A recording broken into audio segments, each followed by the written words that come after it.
kidding. I'm not playing a mess. I'm not scared around you. You can't keep that on me. Happy and free. Powerful positivity. Say what you believe in. Try fighting uphill with me. Avoid the dangers of conformity. A lot of with no action. Destroyed his corporate thing.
How's it going?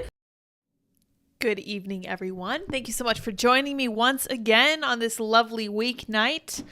I just got wind that Seamus Coughlin, I just called him by a different generic Irish last name, so hopefully he'll forgive me. I just got word that he also streams at 6 p.m. So if you ever don't want to hang out in my live chat, you can go hang out in Seamus's. He's also doing a similar thing over there. We should probably collaborate at some point in the future. We still love Seamus. He's a great dude. Freedom Tunes is amazing. We have a lot to talk about tonight. I don't know if you guys have been following the news today, but Tucker Carlson is making waves by releasing just part of the January 6th footage. There's a lot in there. We will unpack all of it with the help of Greg Price at Greg_Price11, I believe is his Twitter handle. He's a good friend and a great reporter. We're going to talk about how companies end up going woke to open. And then we're going to be covering Joe Rogan's opinion about Joe Biden. So let's start with this. Employees terrorize their bosses into going woke. Interesting. I wonder what we could do to fix that problem. A new study confirms that power-seeking workers play an outsized role in politicizing their businesses by Dave Seminara. Why do big companies seem to be getting only more woke? It's a question I've been asking frequently since I started to maintain a list of woke businesses in April 2021. I was frustrated that much of corporate America was fecklessly endorsing Democratic fear-mongering about a newly passed election integrity law in Georgia, which indeed, subsequently, minority voter proved to be a historical reaction. To my knowledge, none of the organizations that joined the pressure campaigns against Georgia have apologized. Most have become even more woke, inserting themselves into such issues as abortion and parental rights in education, causing my list to grow and grow. A new paper by researchers from Baylor University and the Copenhagen Business School helps shed light on why. Wokeness, the authors conclude, typically originates from power-seeking middle managers looking to carve out areas of responsibility that enhance their job security.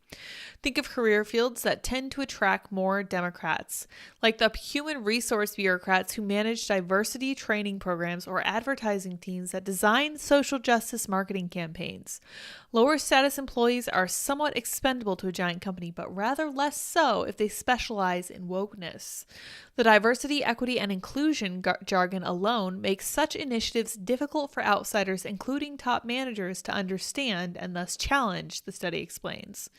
Interesting, a very strategic choice for somebody who's typically very expendable. The result is that middle management bureaucrats play an outsized role in spreading this left-wing ideology to corporate culture. Though there is little evidence of systemic support for woke ideas among executives, they tend to rubber stamp them anyway. Corporate leaders often fear their younger, more sensitive and progressive subordinates, as well as the advocacy groups that rate companies on woke metrics. Executives know that if they don't approve left-wing initiatives, they could face public backlash. We've seen woke employees protest corporate policies at Amazon, Hachette, Disney, Netflix, and a host of other companies. As the researchers point out, in some cases, executives approve woke initiatives to shift the focus away from hard performance measures like profitability towards softer, more easily manipulated ones like contributions to diversity or social justice. It's very sneaky too. It's almost as sneaky as what the middle management does when they realize that they're expendable and they don't want to be. There's little sign of wide support for wokeness among the public, the study notes, yet companies seem blind to the risk of alienating customers by going too far left. I think that's partially explained by how social media distorts their view of public opinion. That's right, Twitter is not real life, and the sooner you realize that, the better. Because younger generations are more likely to take up to Twitter or similar platforms to tarnish a brand that offends their sensibilities, businesses get the idea that their customers are more left-leaning than they really are. Even if they see through this, it seems to me that companies often seem more interested in building loyalty with a younger, woker demographic than fretting about older customers who don't like their branding. One serious consequence of all this, the study explains, is that the promotion of corporate wokeness limits viewpoint diversity. As left-wing ideology pervades a company, it becomes harder and harder to have an unorthodox opinion and still succeed there, the study concludes. That's typically bad for creativity and innovation, because of course it is. It also seems to lead to a disconnect between brands and their customers' values. While 63% of corporate executives agree unequivocally that companies should speak on social issues, in a November 2021 Brunswick Insights poll, a mere 36% of voters and only 51% of Biden voters concurred. Edelman's 2022 Trust Barometer showed that Republican voters' trust in businesses dipped 12 points last year, falling for the first time ever to a point at which a majority distrusted corporations. This is no doubt in part due to increasing frustration with corporate wokeism. What then are we to do if there isn't a single large corporation that markets itself as unwoke? My advice? Patronize small businesses. Interesting advice. I could also strongly recommend Public Square, the app, which is the app that helps you find companies that don't hate your politics and who agree on basic fundamental principles like the U.S. is good for the world, human life is sacred, and no one has any right to force you to do anything medically, like, for example, take a vaccine that you don't want to get. The owners may not share your politics, but without the problem of middle management bureaucrats trying to protect and expand their turf, you're far less likely to encounter wokeness in the business itself. And Public Square is great about promoting small businesses. You can even find ads specifically for conservative small businesses on apps like Public Square. There it is. But it's satisfying to have ideology left at the door too. That's fair too. Sometimes you just don't want to know. I used to be addicted to Chipotle, but when their marketing became too woke for my taste, I gravitated toward a local burrito chain called Casito Taqueria. Not only does this food taste better and cost less, I have no idea what the owner's politics are, and I don't care. I'm just excited when I want Mexican fast food. I don't have to swallow any distasteful politics with it. Good on him for mentioning Public Square. Public Square is a huge asset to the right-wing movement and a big part of the parallel economy. What he's talking about here, whether he knows it or not, is the parallel economy. And I think that he kind of understands its importance, but I feel like he could definitely push it harder. Hopefully he will write another article in the coming months, weeks, years, whatever, where he kind of revisits how people are hopefully moving towards some of these less woke companies en masse. All right, let's make sure that we have Andy retweeted. Let's see here. Wonderful. Good stuff. Tonight, Biden DOJ arrests thousands more J6ers in a quest to break the shaman's curse. That's right. That's what we'll be talking about tonight. Let's go ahead and retweet that. Wonderful stuff. All right.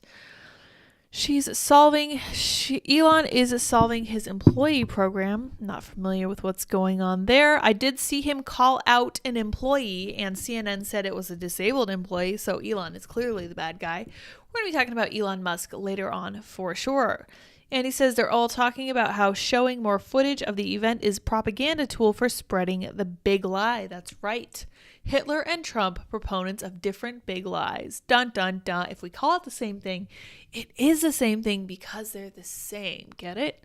Yeah, I'm tracking. I got it. All right, guys, let's talk about Joe Rogan. Joe Rogan says he would vote for Trump over Biden. Quote, "It's bizarre how far he's deteriorated." Let me stop you right there, Joe Rogan. Oh man, I just had a Biden moment. Let me stop you right there, Joe Rogan. It is not bizarre how far he has deteriorated. Does anyone else remember when it's too many Joes here, when Biden's eyeball exploded on stage? Pepperidge Farm remembers. Do you guys remember how many times he stumbled on stairs to Air Force One? He did today or yesterday, one of those days, very, very recently, and he did it twice back to back. It's not really surprising to me, at least, how much he's deteriorated. One of the things that I keep harping on is that Jill Biden should never have pushed her husband to be in this position. She wanted to be first lady, I'm convinced, and I'm convinced that's why she pressured him to do this in spite of his physical infirmity. On Thursday's episode of the Joe Rogan Experience, host Joe Rogan said he would vote for former President Donald Trump over Joe Biden because the current president is, quote, mentally gone. It's bizarre how far he's deteriorated, Rogan said. The host recounted a conversation with a past guest, Eric Weinstein, who said, "I can't vote for Trump." And I go, I would vote for Trump before I'd vote for Biden, just because the thing with Biden is he's gone. Of course, Weinstein said, I could never vote for Trump. Bah. Rogan continued, he's gone and you're going to be relying on his cabinet. And I know his cabinet would be this effing sideshow of diversity. He's not wrong about that. Rogan made the comments on episode 1949, which featured comedian and podcast host Russell Brand, whom we love. I highly recommend his stuff as well. Rogan went on to highlight former Energy Department aide Sam Brinton as an example. He's just one example. Brinton is a biological male who identifies as non-binary, was the Deputy Assistant Secretary for Spent Fuel and Waste Disposal in Biden's Office of Nuclear Energy. Brinton was charged in 2 unrelated cases of allegedly stealing women's luggage from airports and was subsequently fired from the Biden administration. That one person who stole all the women's clothes, that Sam Brinton, we highlighted on the podcast yesterday. That's a diversity hire, Rogan said. That's right. That's exactly what I said. Look at this. A man who dresses like a woman and has a beard and wears lipstick. You look at that and say, this is perfect for us. I don't give an F what this guy's good at or bad at. I don't give an F what their credentials are. This makes us look like we're inclusive. This makes us look like we're on the right side. So let's hire this person. That's exactly how they hired Sam Brinton. You can't have those kinds of people running a Ben & Jerry's. You certainly can't have those kinds of people running the most powerful government the world has ever known. It's nonsense, Rogan added. And I have to say, good for him. I don't agree with Joe on a lot of his politics, but he is a very inquisitive and observant person, and I really, really respect that he sits there and soaks in all these different views, and he comes up with his own views, and they're very common sense. He's not partisan. He is far left of me, but we agree on a lot because he uses the same kind of common sense that I like to think that I use. Brand said, I feel sometimes that Joe Biden is the perfect president for the time because he's like the perfect metaphor of what it is. This system is over. And for all the talk of diversity, what have you got? You've got a career politician, white male that's falling apart before your very eyes, Brand added. It's telling you that it's BS. Great conversation between Joe Rogan and Russell Brand. We love and appreciate both of them. They're both doing great things. And Joe is spot on, like 100%. He couldn't possibly be more right. This is exactly the issue with hiring people based on things other than their competence. You can look at Rachel Levine. You can look at our good friend, the press secretary, Karine Jean-Pierre, who is clearly incredibly miserable doing this job and incredibly bad at it, who was literally hired because of her skin color, because of her gender, and because of her sexual affinities. Not because of how well she's able to field a question. At least, say whatever you want about Circleback Saki. She was actually good at her job. She was really good at defending the crazy stuff that the Biden administration was doing. Anyway, Joe Rogan, as always, really has his finger on the pulse. If you guys want to know what the culture is thinking, you should definitely look at the comedians. And I really want to touch on, if we have time tonight, we're going to touch on the Chris Rock special where he really dresses down the entirety of woke culture. Like, he lambasts Meghan Markle. He's like, that was not racism. That was in-law BS. Get it together. You're just trying to play a victim. And all sorts of stuff that he really was not pulling punches on. No pun intended, since Will Smith came up and slapped him at, I think, the Oscars last year. But good stuff there for sure. I'm really excited to see that the comedians are starting to wake up and pay attention to this stuff because they've really kind of allowed it to get way far. One of the things that comedians are supposed to do is to hold people accountable, especially the people in power, because other people can't necessarily always do that.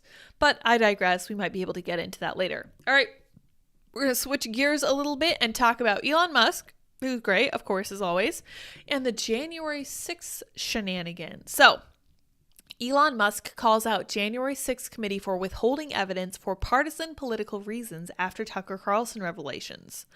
Besides misleading the public, they withheld evidence for partisan political reasons that sent people to prison for far more serious crimes than they had committed, Musk wrote. Following Tucker Carlson's Monday night show, in which he unveiled previously unseen footage of the January 6, 2021 Capitol riot, Twitter owner Elon Musk slammed the January 6 committee for misleading the public and withholding evidence for partisan political reasons. Musk's comments came in response to clips of veteran Jacob Chansley, the QAnon shaman.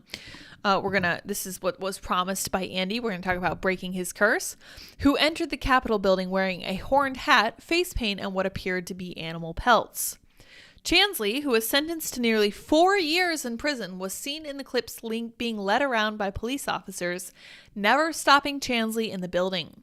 They helped him. They acted as his tour guides, Carlson said. I cannot argue with that at all. So here we have this tweet from Greg Price, and we're going to look at another one from him later where he summarized everything. He says, breaking, never before seen video of January 6th shows Jacob Chansley, the QAnon shaman, I'm not sure how to pronounce that. I'm just going to make it up as I go along. Just bear with me. Being led through the Capitol by police during the entire time that he was in the building. And Elon Musk responded, "This is crazy. The public was misled." I don't know about you guys, but I am personally very, very glad that someone like Elon Musk, who is not only an incredibly influential political public figure who has 130 million followers on Twitter, but who also actually owns the platform, is paying attention to this and who actually has a shred of common sense. I am very, very pleased that he exists. I'm really grateful for him because we need someone like this. And I know that people are going to roast him or whatever, but he has an outsized influence. He's literally sending rockets to space. And people are just like, oh, he's being mean. No, he's telling the truth. I'm sorry, you might not like it. That doesn't mean it's not true.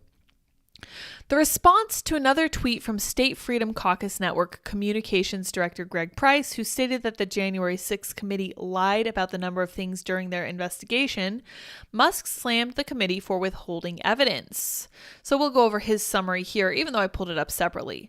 The J6 committee lied about how Brian Sicknick died. That's right. And in this footage, you're able to see Brian Sicknick walking around the Capitol grounds after the Democrats alleged that he had been killed by a flying fire extinguisher, lied about Barry Loudermilk taking rioters on a reconnaissance mission, not sure about that, we'll have to read more, lied about Josh Hawley running away, lied about Ray Epps being a credible witness. Liz Cheney, Adam Kinzinger, and Representative Adam Schiff are liars. Come on, Greg, tell us something we don't know.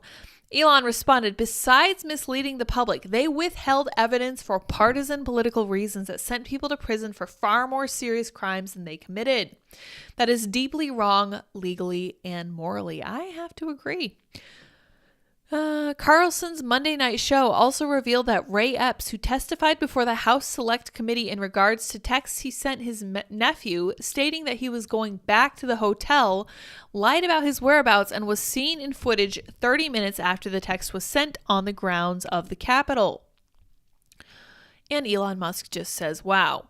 Officer Brian Sicknick, who died in the wake of the riot, with media outlets claiming that he was attacked by rioters and hit in the head with a fire extinguisher, was seen walking Trump supporters out of the Capitol building wearing a helmet, whom Carlson described as healthy and vigorous. He was wearing a helmet. That is very interesting. That means, to me at least, I'm just extrapolating here, that seems unlikely that he died because of blunt force trauma to the head if he was wearing a helmet.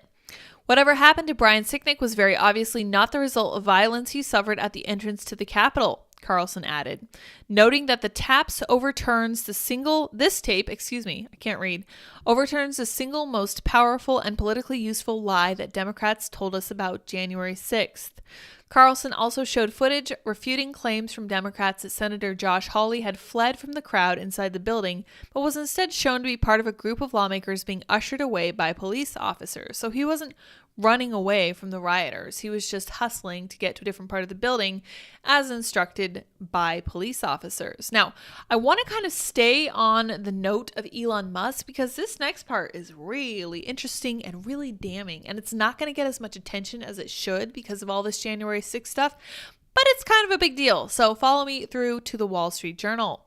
FTC Twitter investigation saw Elon Musk's internal communications and journalists' names.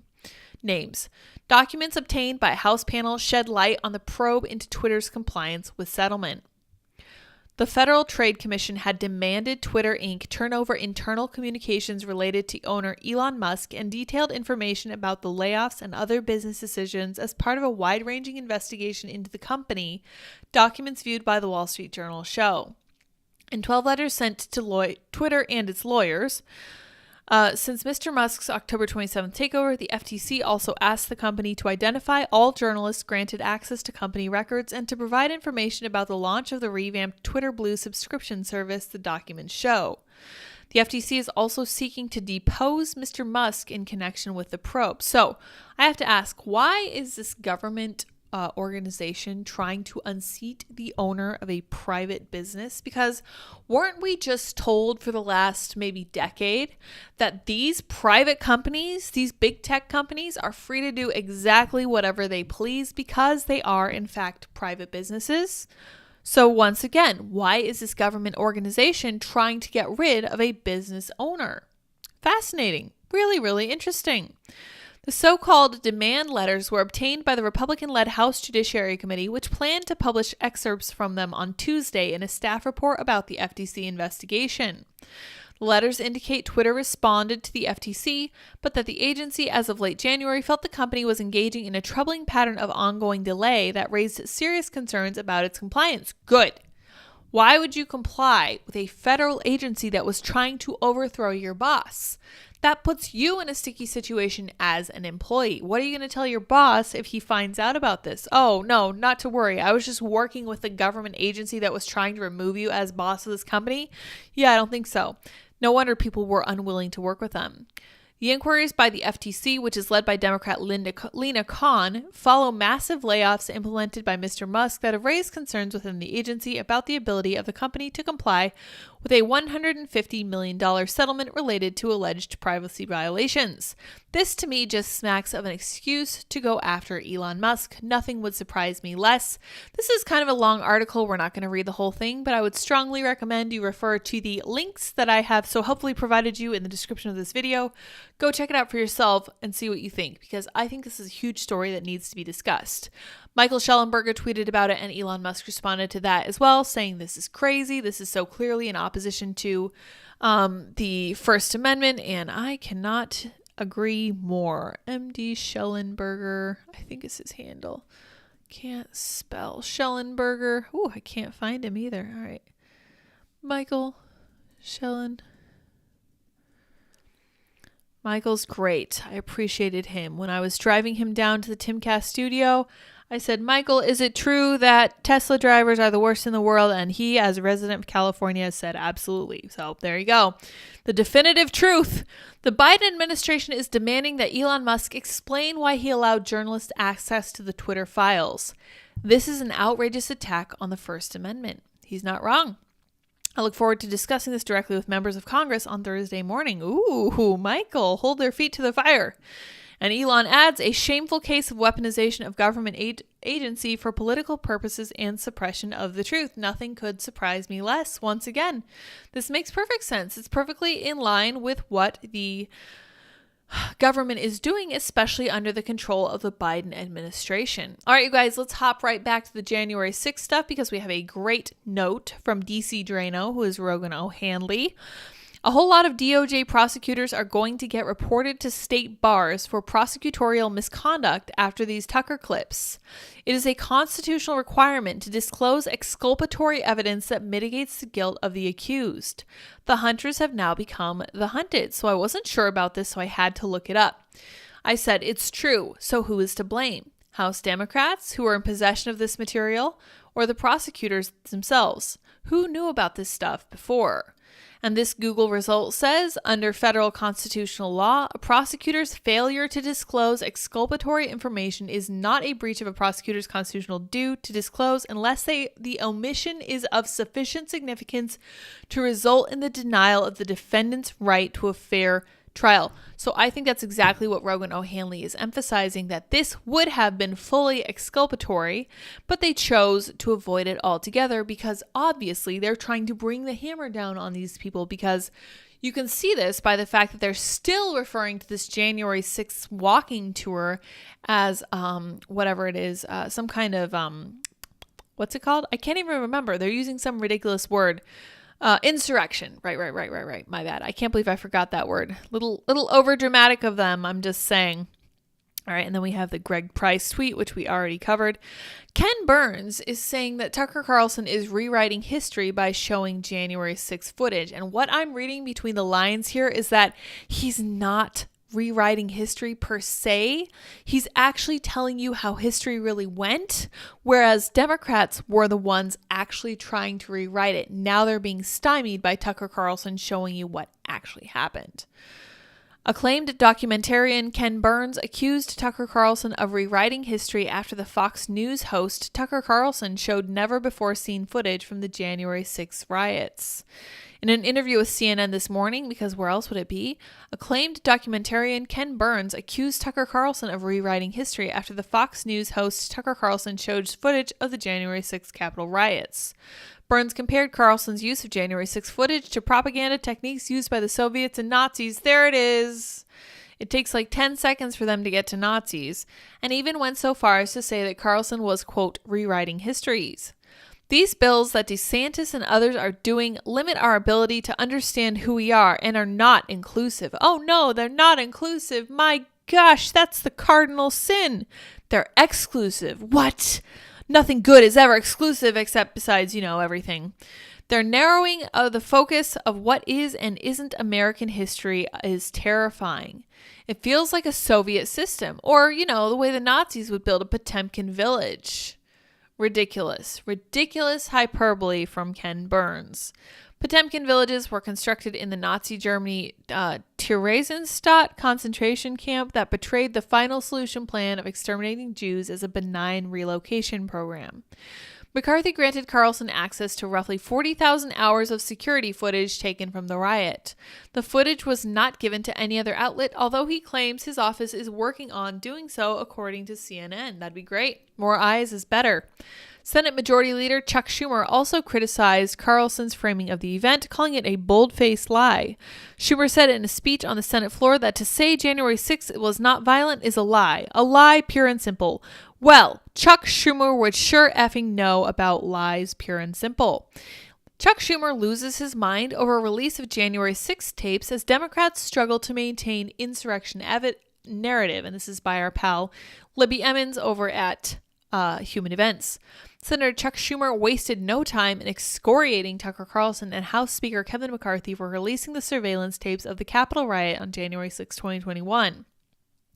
That day, repeatedly referred to as the deadly insurrection by Democrats and by their corporate media lapdogs, has been used as a cudgel to badger conservatives, Trump supporters, and the entire GOP. Yet the tapes, now seen for the first time on Tucker Carlson tonight, paint a very different picture, one Chuck Schumer and his cronies don't want you to see. And he said so outright on the Senate floor. Tucker Carlson's expose of the never-before-seen surveillance footage from the day Democrats compared to Pearl Harbor and 9/11 show unequivocally that Nancy Pelosi's January 6th committee was lying and sensationalizing the events of that day. And that's why Chuck Schumer came out today. He did not waste a single minute. He came out today because he knows Tucker Carlson is also going to bring one of the cops from the Capitol on the show tonight. So that's happening at 8 p.m. You should definitely check that out. They said the mob was armed and violent. They said police officers were killed. They weren't. Footage shows that they were carrying flagpoles and, for the most part, walking peacefully inside the building. They said the crowd stormed the Capitol. Many of them were let in by Capitol Police. Schumer and his allies in Congress didn't want any of this to be revealed. Carlson's segment was shameful, Schumer said. Schumer said Carlson had contempt for the facts and disregard for the risks in showing viewers that the Capitol riot was not a violent insurrection. So what exactly is the risk to showing people that Democrats have been lying to them? Oh, that's right. It's a danger to our democracy. I hope you guys understand that when they say our democracy, they really do mean their democracy.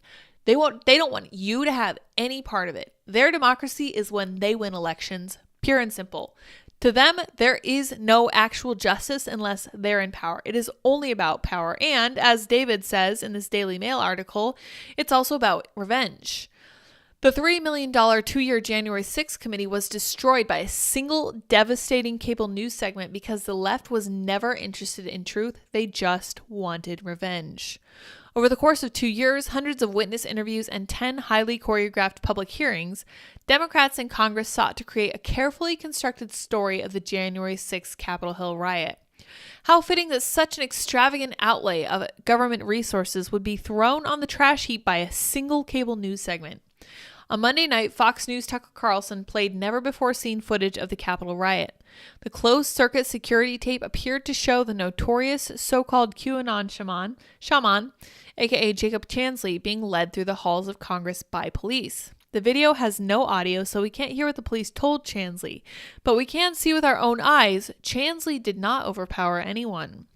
In fact, it looks like Capitol Police willingly guided him, shirtless and adorned in horns, into the Senate chamber for his infamous photo op. So for all the effort and expanse poured into the January 6th committee, why is America only seeing this footage now? That's a great question, David, and I'm glad you asked it. The answer is obvious. It didn't fit the Democrat narrative, so it was left out. How convenient. Democrats, aided by two virulently anti-Trump Republicans, that's right, Kinzinger and Cheney, shot to portray January 6th as an insurrection inspired, led, and directed by Donald Trump, even though, as I posted on my Instagram, Snopes dismantles the idea, or they point out that the Democrats did indeed cut out the part of Donald Trump's speech where he said, go peacefully, go quietly, and he exhorted them to not be violent. And indeed, they were not, as this footage now shows that the Democrats are telling you is very dangerous. They recruited a former top news executive to build the drama. Democrat-allied media compelled millions of Americans to watch, and it all cost the U.S. taxpayer more than $3.3 million. But it was easily undermined because it was also obviously blatantly disingenuous. I think that's a very fair analysis. They couldn't release video of the QAnon shaman wandering through the Capitol building, taking selfies, and walking past police because it muddies the narrative. And as a result, in all their maneuvering and selective editing and faux outrage, the January 6th committee failed. Indeed, they did, and I could not possibly be happier. I'm feeling a very strong sense of schadenfreude right now because the truth is coming out, as it usually does. And even though Ken Burns is telling us that we're rewriting history, what he really means is that we're messing with the Democrats' very carefully put together version of the past. Every sane, patriotic Republican looks at the January 6th riot with disgust. Those who committed violence and criminal acts should be prosecuted, and they have been. But conservatives and free-thinking Americans alike also recognize what happened here. Trump's detractors in Congress and in the media wanted to point at him, scream boogeyman, and excise him from American political life to return him to business as usual. That's convenient for them, but insufficient for the rest of us. Rage in the United States is not just a Trump problem, it's an American problem, and it's about time the partisan media and political establishment recognize it as such. This week, 23 members of Antifa were arrested and charged with domestic terrorism for a violent attack on a police training facility in Atlanta. By the way, one of those arrested and charged with actual domestic terrorism was a lawyer for the SPLC, as we covered last night. And as we know about the SPLC, they also advised the FBI that the Catholic Church, yes, the church, is a hotbed for extremism. Predictably, the New York Times reported it like this: protesters damage property in sight of planned police center in Atlanta. Protesters damage property? Nearly 24 people have been charged with domestic terrorism for attacking police with rocks, bricks, and Molotov cocktails. Police called the incident a coordinated attack. Atlanta's mayor called it domestic terrorism, and the New York Times called them protesters. Yeah, that's exactly. Everyone should be seeing at this point. If you're paying any attention at all, and if you're reading mainstream news at this point, you have to see the difference between what is happening and what they're telling you is happening. And I have to agree, they're just outright lying. One of the things that made a lot of people kind of wake up during Trump's administration was that they would watch Trump speak, and then the next day they would turn on the news and watch the commentary on it, and they'd be like, wait a second, he didn't say any of that. That's all nonsense. What the heck are you talking about? And they were just like, wait, what else are you lying about if you're just lying about what Trump said? Because I don't really agree with him, but that ain't what he said. So that was very explanatory to a lot of people. All right, you guys, I've been kind of putting off reading your comments because I have been on a tear. Let's see what you guys have to say. Fear Me It's Bree says, wow, Brian Slatton in Texas just introduced a bill to potentially let the people vote to see if they want to secede. Fascinating. Keenan says, accuse your enemy of what you are guilty of. They are denying what you are supplying. Indeed, they are. Mr. JP says, easy answer, because Andy says, is anyone having issues with the chat? It doesn't seem like it. Keenan says, Texas will succeed. Texas and California are not even unified with the interstate system. Interesting. Southeastern Kaiju says, threat to democracy. That's right. Anyone who disagrees with Democrats is, of course, by definition, anti-democratic. That's like kind of like Antifa. They're anti-fascist. What don't you understand about that? They don't like fascism. That means if you oppose them, you're a fascist, just so you know. That's how we get around the definitions. Keenan says, we keep deleting stuff. We don't want this channel taken down, so we are our own mods. Thank you. I do appreciate that. Thank you for not trying to get this taken down. I remember the night of January 6th, they actually turned the chat off because people were wild. Mr. JP says, but your name is the only one in blue. That's right. Andy is a mod. Wake Up Waverly says, Dems, your own eyes are lying. That's right. Rewriting history by showing the truth. Bold move, Cotton. Indeed. Yes. Fascinating. Very revelatory that he said that. How dare they unrewrite history, says Andy. Completely agree. What did Tucker show? He showed actual footage from January 6th. And lots of people have pointed out that the Democrats actually overlaid the footage with like terrified screams and chaotic sounds, whereas the footage itself actually doesn't have any audio attached to it. It's just literally like surveillance footage. It's just something that like a security guard would watch after the fact. Interesting. All about optics. Keenan says, Pinocchio explanations from DC. Indeed, indeed. You said the secret word, Nazi. That's right. He figured it out. That's right. And he says, oh, wow, I refreshed the chat, and now it's all here. Interesting. Chat seems normal. X-inclusive. I don't know. X-inclusive. X-inclusive. Exclusive, I think you meant to say. Wake Up Waverly says, I always forget to change it to live from top chat. That's right. Make sure you have it in live chat format. Very weird. I've never noticed a difference between live or top. I honestly haven't either, but Andy tells me to do that so I can see everything Wajiki doesn't want us to see. By the way, she's out, so I'm sure she'll be replaced by someone worse. Andy says, all obvious dog whistles for genocide. Of course, of course. Zach points out, helpfully, that Fox Network is owned by the Murdoch family, and the Murdoch heir apparent tweeted, we did it, after Biden cheated and won the election. Very interesting commentary from Zach. Keenan says, I'm going to finish the last half of Running Man right after this show. That is a good movie. I need to watch that too. I've tuned out for a second. Is this the same Ken Burns who made the Civil War documentary? Well, it says he is, quote, an esteemed documentarian, so that is entirely possible. All right, you guys, we're going to hop now to California for our sins, and we're going to talk about what Newsom thinks is going to happen with Walgreens and what's actually happening in California with these drugstores. From San Francisco Gate, SF Gate, Newsom says California is done with Walgreens, but there's a problem. Oh, do tell, San Francisco Gate. California Governor Gavin Newsom took aim at Walgreens on Monday after the pharmacy store chain announced it would not be shipping abortion medication to at least 20 states across the U.S. California won't be doing business with at Walgreens or any company that cowers to the extremists and puts women's lives at risk, Newsom tweeted. We're done. Harumph. Harumph, I say. Isn't that a bold virtue signal from Gavin Newsom? I'm sure everyone was very proud. Probably everyone clapped. So what does that mean? We're not sure, and it seems Newsom's office isn't completely sure either. When asked what tangible actions would result from Newsom's online proclamation, a spokesperson for the governor's office told SF Gate California is reviewing all relationships between Walgreens and the state. We will not pursue business with companies that cave to right-wing bullies pushing their extremist agenda, or companies that put politics above the health of women and girls. Oh, women and girls exist now? That's fascinating, because that's not what I last heard out of California. Last I heard, a prosecutor in LA was punishing one of his employees for misgendering an actual child sexual assault perpetrator. We'll put it that way. When pressed for more details about what relationships currently exist between California and Walgreens, Newsom's office did not reply, probably because there are none. The same is true for other media outlets that contacted Newsom's office about his tweet. The Los Angeles Times wrote, Newsom's aide said his administration did not have any details on what cutting ties would entail and is now only now reviewing all relationships between Walgreens and the state, including Medi-Cal and covered California contracts. The outlet then noted that advocates for those who receive state-sponsored health care said it is difficult to determine if the decision to sever ties with the retailers would affect patients given the lack of details. That's right. Nobody knows because this is nothing but a virtue signal. The whole kerfuffle began last month when attorneys general in 20 Republican-led states jointly threatened to sue Walgreens if it began selling mifepristone, an abortion pill, in their respective states.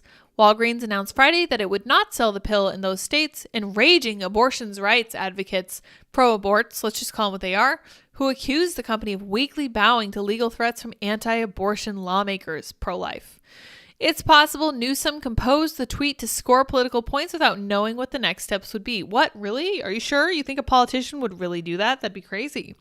According to Walgreens, there were 586 stores in California as of August 2020. The state cannot force those stores to close, leaving only smaller, more punitive actions on the table for state officials. There's not a lot they can do here, it sounds like. Newsom has been a strong champion for abortion access in California, especially after the U.S. Supreme Court overturned Roe v. Wade last year.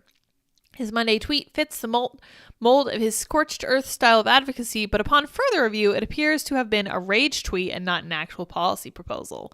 That's kind of a scorching commentary from SF Gate. Good for them. So let's look at what's been going on with drugstores in California. What's this headline from November of last year? Walgreens and CVS are closing even more locations across the U.S. with the next round starting November 7th, specifically focused in California. The rise and fall of drugstore chains. Oh, none of them are doing very well. Interesting. CVS identifies 6 San Francisco stores closing in January. Walgreens and CVS are closing even more stores. A CVS store was closed in Fresno in September. Locations in Falls Church, Virginia, and Johnson City, Tennessee were shut down. Okay, so this seems to be a nationwide problem, but from my understanding, the robbery rates, like the theft rates from these stores, especially in California, you can find the video very easily of thugs just walking in specifically to drugstores. They take big plastic trash bags, they open them up, they shove everything off the shelves, and they walk out and no one stops them because they have, I think, a minimum of stolen goods, which is like $1,000. So there are mass closures at CVS, Rite Aid, and Walgreens. Walgreens said my family inside the San Francisco stores that are closing. Pharmacists are trimming hours and stores. Yes, fascinating. So Gavin Newsom's threat is completely toothless. He's just virtue signaling because he's gunning for, you guessed it, the run for the president. I'm willing to bet that he's going to try to run in 2024. If not 2024, then certainly 2028. But we will see what happens there. I don't know about you guys, but I personally am fully on board with the entirety of the U.S. looking just like California. That place is a paradise. Let's get some more of that going.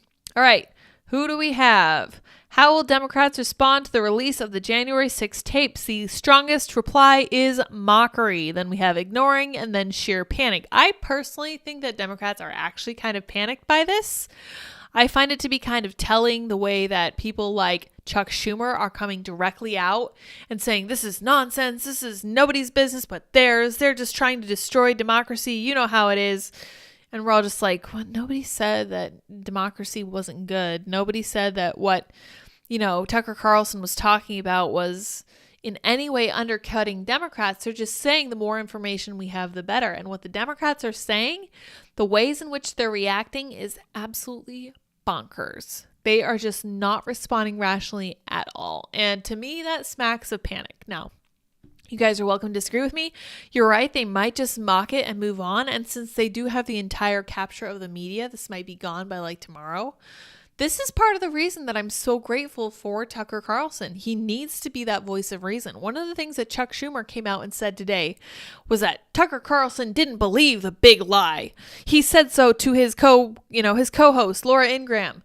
And I was like, you would think that would be a point in his favor, at least according to Democrats, since you don't like the idea of the big lie, right? Which is why you call it the big lie, because everything's Hitler that you don't like. But he wasn't willing to give that to Tucker at all. He just said he knew it was a lie and he hosted these people anyway. That's right. You host people that you think are wrong because you want their ideas brought to light. Now, I will admit that there are people that I really don't feel comfortable about platforming. They're just a little too stinky. I would keep them like arm's length from myself. But at the same time, Sunlight is the best disinfectant, and the Democrats do not like sunlight. And that should be a really big red flag to all of you guys. For sure, everyone should be perfectly fine with sunlight. There should be no pushback at all. All right, you guys, it looks like we are going to have time to talk about Chris Rock, so let's get into it now. Chris Rock's new comedy special outrages liberals on Twitter. Shocking. Turned my whole TV off, as opposed to just turning part of your TV off. 1 year has passed since Will Smith infamously slapped Chris Rock on stage at the Oscars in 2022. Leftist professors and journalists, but I repeat myself, launched tirades against Chris Rock in response to his new Netflix stand-up special, Selective Outrage, which came out on Saturday. Rock made waves after he called out Meghan Markle for her accusations of racism against the royal family, criticized actress Jada Pinkett for cheating on her husband, Will Smith, and addressed the infamous slap controversy during the special. It was the first time Rock had spoken directly about the Oscars slap incident, which went viral almost immediately after Smith slapped the comedian live on stage during the awards show last year. That's right, he started laughing, looked over at his wife, saw that she was very angry, and then decided to take action against Chris Rock physically, because apparently that's the way real men handle things, is with a little slap. Very masculine. Rock's special angered thought leaders and influencers on the left, who called it shocking, with some even arguing that he deserved to be slapped live on air in front of millions of people. Of course they're advocating violence for people they don't agree with. Of course, this is completely in line. Carnegie Mellon University professor Uji Anya, who identifies as an anti-racist and feminist in her official Twitter profile, said that Rock deserved to be assaulted. Netflix keeps screwing over subscribers. They cancel hit shows people actually want to watch and give Chris Rock millions of dollars to prove Will Smith was right to slap him. That's a very bold sentiment coming from a leader in higher education. The rot is very deep. You have good takes. This isn't one of them, one Twitter user told Anya. Indeed. You have people who care what you think. I am not one of them, the professor shot back. Of course not. She's important. She's a professor, okay? She works in higher ed. And who are you? You're just an American citizen. She doesn't have to listen to you. She's way more important than you are. NBC reporter Ben Collins said he couldn't force himself to watch the special, an edited version of Chris Rock's show in Baltimore. Got 14 minutes into the Chris Rock special before my subconscious took over, said, okay, that's enough out loud, and turned my whole TV off. Pure animal instinct defending against hearing the same joke for the 8,000th time. My soul was dying and took control of my physical self. Truly shocking, and I didn't have high hopes, Collins added. What a little B word, honestly. I am not impressed with the masculinity of Ben Collins, but of course, I never have been in the past. He is a stinker. He's one of the worst journalists. I didn't watch Chris Rock's special, and I'm not going to, but absolutely nothing being reported today surprises me. Nothing. MSNBC analyst Brittany Packnett Cunningham declared to her over 412,000 followers on Twitter. So she didn't watch it, but she's still choosing to pass judgment on it because she can, and everyone agrees with her. So let's see what else they're saying about Chris Rock, because he said a couple very interesting things. All right, Will Smith apologized to Chris Rock. That's nice. Okay, I wanted to talk about this. I thought that was very interesting. Chris Rock's jabs at Meghan Markle's racism claims are a real punch in the gut, according to an expert. A year after Will Smith's Oscar slap, Rock punched back in a Netflix special, Selective Outrage, where he also took aim at the Duchess of Sussex. Good. She deserves it. Chris Rock's comedy special on Netflix was no laughing matter for the Duke and Duchess of Sussex, royal experts claims. Yeah, that's because they don't have a sense of humor. These are the people who were legitimately thinking about suing South Park. South Park. Yes. They are so out of touch, they think that they can sue and win against the guys who made South Park. Just let that sink in. On Saturday's Chris Rock Selective Outrage, the comedian unloaded several jokes aimed at Meghan Markle and her royal in-laws. At one point, the 58-year-old said the former Suits star was doing a lot of complaining. She is. That's not even a joke. That's objectively, factually, observably true. Going on Oprah, I didn't know. I had no idea how racist they were, Rock began, referring to the 41-year-old's 2021 interview with Oprah Winfrey. It's the royal family. You didn't Google these MFs? What the F is she talking about? She didn't know. It's the royal family. They're the original racists. And I mean, you can talk about Britain's long history of colonization. Makes sense to me that Chris Rock would have that stance. Christopher Anderson, author of The King, told Fox News Digital it wasn't shocking that Rock punched back at Will Smith following last year's infamous slap at the Oscars. However, he suspected Rock's unexpected takedown of Markle would be a complete and shocking surprise for her. Oh no! I don't know about you guys, but I'm just crushed by the thought that Meghan Markle might be made sad by a comedy special poking fun at her, who chose to put herself in the public eye, who chose to puff herself up and literally marry a prince while she pretended she didn't know anything about him. Give me a break. Ridiculous lying. I talk a lot about Giselle Fetterman and I talk about Jill Biden, and these are ambitious women who do ambitious women things, and they pay the price for it, but they do complain a lot about it.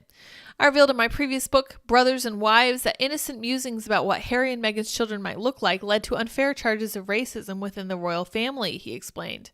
It was vindicating to hear Chris Rock skewer the Sussexes on this issue, he shared. Of course, Meghan knew what she was getting into when she married Harry. She had to have known, and the press has pointed this out for months. But for Meghan to hear the iconic, super cool Chris Rock say it, well, it has to be a real punch in the gut. Good.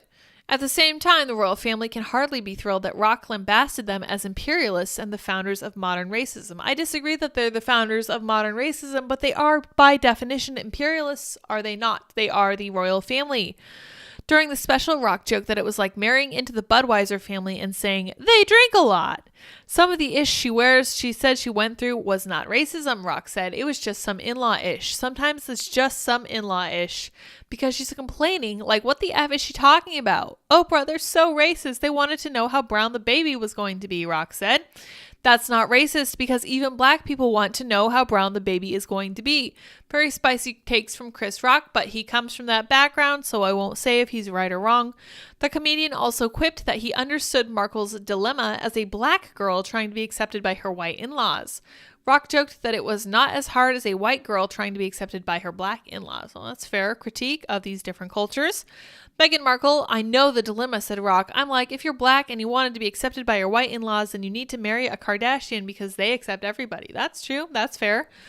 According to Anderson, the comical remarks must have been a rude awakening for the Sussexes, who reside in a wealthy coastal city of Montecito with their 2 young children. Oh no, I bet they're going to threaten to sue Chris Rock now. Oh, poor things. I just feel so bad for them, don't you? They're just millionaires. They have one of the biggest podcasts on any platforms. They're literally princes, and she's a duchess, and they have 2 kids. Her life, I talk about this constantly. Her life should be complete. She's a lovely lady. She looks beautiful. She literally married a prince whom she seems to care about deeply. She has 2 kids. She lives in a beautiful home. She could do anything with her life, but she has chosen to complain nonstop about everything, and I cannot imagine a more miserable existence. Can you? It's amazing to me what people will do to keep themselves slated as victims. It's kind of disturbing, honestly. All right, let's see what you guys are thinking. Keenan says, Rock salted, Rock assaulted. Keenan says she's a professor. I'm an amateur professor. There you go. Andy says, chat on my phone no longer has a top/live chat option, and it seems to only default to chop chat now. I'm very sorry. Susan must hate us for sure. Wake Up Waverly says she just wants privacy. That's right. They just want privacy. Despite Harry doing his tour for his book entitled Wah, I believe that's what it's called. JB says, I think no one should be president unless they can assemble an IKEA dining set. I think that's a fair analysis for sure. Wake Up Waverly says Matt and Trey are untouchables. I agree, and they should be. Sorenko says, we just want our privacy. That's right. It's a really good episode with the Markles. I'm going to call them the Markles because her last name should be affixed to both of them as a badge of shame for him. Not masculine at all. Andy says, legend has it, if you like, comment, subscribe, and super chat, for much good fortune will be visited upon your family. Oh my, yes, indeed. I know I saw a super chat, but I'm not sure where it is now. There we go. Yay. St. Miles, thank you so much. Ugh, family with car trouble, gotta go. Family first, my tip for Dot and Dippin' Dot trees. Thank you so much, sir. We always appreciate this for the Dippin' Dot Fund. It is growing nicely, and they're going to be very happy. If you don't secede, you can't win, says Andy. Not sure what that's in reference to. Fear Me, it's Bree says, I believe Texas Constitution has a clause that they can secede, right? That sounds right, but I'm not sure about that. I will have to defer to the research abilities for other people right now. Keenan says, I think Texas says they can break into 5 different states. Interesting. All right, you guys, I just wanted to talk about this because I follow Josh Hammer on Twitter. We're going to talk about how he says we can save the world. Conservatives should zero in on, quote, preserving sanctity of family, Newsweek's Josh Hammer says. That's right. Oxon Hill, Maryland, interesting location. The conservative movement needs to focus on defending the family, preserving parents' rights, and protecting children by going on the offensive against the woke left, Newsweek opinion editor Josh Hammer told the Daily Signal at the annual Conservative Political Action Conference, or CPAC, on Friday. So it sounds like the Daily Signal was over at CPAC getting a ton of interviews with a lot of these people, which then they turn into articles, which I think is awesome. Good for them. Hammer said the focal point of the new Republican coalition, the more blue-collar, Rust Belt, Sun Belt coalition, should be a prioritization of parents and children and, above all, the family. He predicted that the future of that coalition, from what he'd seen at the most populist ends of the American political spectrum, from banning drag queen story hours to protecting kids from experimental transgender interventions, involves a focus on the common good over the old school Republican mentality to statesmanship. That's right. That's mostly talking about lowering taxes and other stuff that people don't really resonate with. That has to include protecting vulnerable children above all, preserving the sanctity of the family, he said. Hammer said conservatives should focus very strongly, push back against the woke culture, and they should follow a national conservatism to combat the left. They are coming after us literally every step of the way, whether it is government collusion with big tech or whether it is the collapse of the public-private distinction that I've written about in the past, he said, referring to the way big tech companies act more like public engines of the state rather than private companies. Hammer noted the pernicious excesses of the woke ideology, from drag queens performing in front of children to obsessing over race to transgender activism, and the kind of ideological takeover of schools that Manhattan Institute senior fellow Chris Rufo, who routinely publishes whistleblower documents showing the infiltration of race and gender ideology, has exposed. That was a very long sentence. We have no choice but to fight back, Hammer said. The Newsweek journalist argued that combating this ideology will necessarily involve a more kind of muscular, hands-on approach to matters of political economy, because corporate America in so many respects has now become just an extension of the state. They are in tandem pushing this woke ideology, and this ties directly back to that first article we read from the Wall Street Journal about how these companies end up going woke due to the middle class middle class management. Close enough. Hammer, a religiously traditional Jew from a Jewish background whose fiancé is in Israel, also chided President Joe Biden's foray into politics of the Holy Land. Biden weighed in on Israeli Prime Minister Benjamin Netanyahu's proposed judicial reforms, urging him to build, quote, consensus for fundamental changes, and emphasizing that America and Israel are both built on strong institutions, on checks and balances, on an independent judiciary. Hammer, who graduated from the University of Chicago School of Law and clerked for the 5th U.S. Circuit Court of Appeals, told the Daily Signal that Israel's judicial system is fundamentally different from that of the United States, which he called superior. That's right, Ben Shapiro says the same about the American judiciary system. We have a very clear rules, he explained. For example, in the U.S., in order to get your day in federal court, you need standing. You need to show that you have an injury and that it is relatable to the harm that the court can redress. Israel has no concept of standing. Anyone can bring any suit for any reason. Furthermore, there is no written constitution over there. They have basic laws which have achieved quasi-constitutional status. He said the court has arrogated to itself the power to overturn the Israeli parliament, the Knesset. He also argued that sitting justices on the Judicial Selection Committee effectively choose their own successors from the small pool of typically liberal, secular Tel Aviv elite, which is not nearly as representative as the government at large. Let's see. That kind of sounds like what happens in D.C. Let's see what arrogates read. What arrogate means. To take or claim something without justification. Very interesting. That's a great word, and I like that. Today's word of the day is arrogate. The court has arrogated to itself the power to overturn the Israeli parliament. Fascinating. Hammer said it was stupid for Biden to weigh in. This is an internal dispute to Israel. Let them figure it out themselves. That's right. A lot of these internal disputes should be handled internally. There is no need to bring someone else in to weigh in, people who don't have the full context. He says, Newsweek exists to air the full diversity of political views.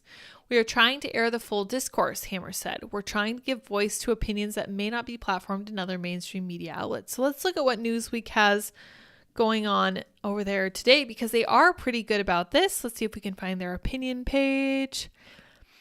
I don't often come over here, but this does look like they have a wide range of articles. Okay, the debate. Dilbert creator was just trying to stir the pot. Versus being provocative isn't the best way to start a conversation. I feel like there's a lot of common ground there, but this is what Newsweek always does. And I think Josh is on the exactly right path here. What they try to do is have diversity of viewpoints. They try to bring in people who disagree on this different stuff. So here's his show, Josh Hammer. And they talk about how they need to have a wide range of views, and good for them. This is one of the things that I've always respected about Newsweek. Now, they're weak in some other ways. That's fair. I don't use them very often, but in this point, the show as well is called The Debate. That's kind of cool too. I really like that they have differing viewpoints and they write the opinions and they put them right next to each other so that you can make up your own mind. So really you just have to go through and read this whole thing. You get the whole background. You can see kind of where everybody's coming from, and then you can make up your own mind. I think that's very cool. I think that Josh is really on to something. It makes sense that he is a traditional religious person. The Judeo-Christian principles that we have in common are so important when it comes to actually preserving our culture. Very, very pivotal to making sure that we successfully preserve some of this stuff. Jay, Yes, Jay, $10. Thank you so much, sir. I appreciate that. Appreciate your super chat. This was awesome. Short and sweet news hour. Going to watch more often. Very good. Very glad to have you here. Make sure you engage with the chat. That's a lot of fun too. We've got a little community going on over there. Keenan Smith says, dog whistle. Dot? Oh gosh, if I say her name, she's going to come running in here unless she's sitting with Dad. Fear Me It's Bree says, pray I stopped catching the creeping crud this winter. I'm very sorry for some people. There's been a lot of sickness this winter. Feel better. Definitely. That's hard. She says, my flu is acting up again. I'm going to have to head out. Good show, Lydia. Thank you for joining us very much. Bree, we always appreciate having you. For sure. Sorenko says, hope you feel better. Yeah, absolutely. We have a wonderful community over in the comments, in the chat. All right, you guys, I'm going to let you all go. I'm going to wrap it up here. I will see you all tomorrow. I'm sure interesting things will transpire tonight on Tucker Carlson. You should definitely go check him out at 8 p.m. and see what he's got to say about the January 6th tapes, since he has all of them now. I will see you all tomorrow. Until next time, bye, guys.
How's it going?